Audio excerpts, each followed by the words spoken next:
नालंदा विश्वविद्यालय का इतिहास तो सभी जानते ही हैं। नालंदा बौद्धों का बड़ा विश्वविद्यालय था। वहाँ 10,000 विद्यार्थी थे।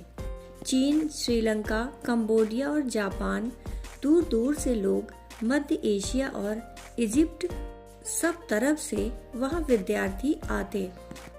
पैदल यात्रा थी। जो चल पड़ा वह घर लौट कर भी आएगा, इसका कुछ पक्का न था। लोग रो लेते थे, मान लेते थे कि आदमी मर गया। जो भी तीर्थ यात्रा को जाता, गांव के लोग गांव के बाहर जाकर विदा कराते कि यह व्यक्ति तो अब नहीं लौटेगा। घने जंगल थे, पहाड़ पर्वत थे, भयंकर खाइयां थी, डाकू थे, जंगली जानवर थे। और फिर जो गया है ऐसी खोज में, वह कहीं वापस लौटता है। यह खोज तो ऐसी ही है। नालंदा जैसी जगह में जहाँ ज्ञानियों का वास था, वहाँ वर्षों लग जाते, जवान आते और वृद्ध हो जाते। और जब तक गुरु स्वयं यह न कह दे कि हाँ, अब तुम्हारी शिक्षा पूरी हो गई, तब तक विद्यार्थी जा नहीं सकता था। 3 विद्यार्थी आखिरी परीक्षा पार कर गए, परंतु गुरु जाने के लिए कह ही नहीं रहा। आखिर एक दिन एक ने पूछा कि हम सुनते हैं कि आखिरी परीक्षा भी हमारी संपन्न हो गई, परंतु लगता है हुई नहीं, क्योंकि हमसे जाने के लिए नहीं कहा जा रहा। 20 वर्ष हो गए हमें आए हुए। घर के लोग जीवित हैं या नहीं, या जिनको हम पीछे छोड़ आए हैं वे बचे भी हैं या नहीं, माँ बाप बूढ़े हैं।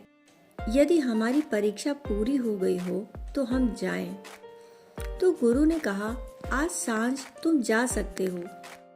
परंतु आखिरी परीक्षा शेष रह गई थी। पर आखिरी परीक्षा ऐसी थी कि वह ली नहीं जा सकती। वह तो एक तरह की कसौटी थी जिसमें से गुजरना पड़ता। सांझ को तीनों विद्यार्थी विदा हुए। दूर नगर है जहाँ रात जाकर टिकेंगे। सांझ होने लगी, सूरज ढल गया। एक झाड़ी के पास आए। गुरु झाड़ी में ही छिपा बैठा था। उसने झाड़ी के बाहर कांटे बिछा दिए थे। छोटी सी पगडंडी है, कांटे बिछे हैं। एक विद्यार्थी पगडंडी से नीचे उतरकर कांटों को पार करके आगे बढ़ गया। दूसरे विद्यार्थी ने छलांग लगा ली। तीसरा रुक गया और कांटों को बीनकर झाड़ी में डालने लगा। उन दोनों ने कहा, यह क्या कर रहे हो? जल्दी ही रात हो जाएगी, हमें बड़ी दूर जाना है। जंगल है, बीहड़ है, बहुत खतरा है। ये कांटे वाटे बीनने में मत लगो। परंतु उस तीसरे विद्यार्थी ने कहा कि सूरज डूब गया है, रात्रि होने के करीब है। हमारे बाद जो भी आएगा उसे दिखाई नहीं पड़ेगा। आज रात हम इस पगडंडी पर आखिरी हैं, जिनको कि दिखाई पड़ रहा है। बस अब सूरज डूबा कि तब डूबा, रात उतर रही है, इन्हें बीनना ही पड़ेगा। तुम चलो, मैं थोड़ी देर में पीछे आ जाऊंगा।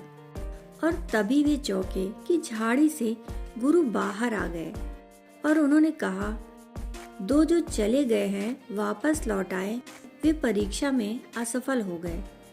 अभी उन्हें कुछ वर्ष और रुकना पड़ेगा। और तीसरा जो रुक गया है कांटे बीनने में, वह उत्तीर्ण हो गया।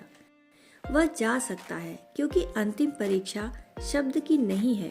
अंतिम परीक्षा तो प्रेम की है। अंतिम परीक्षा तो पांडित्य की नहीं है।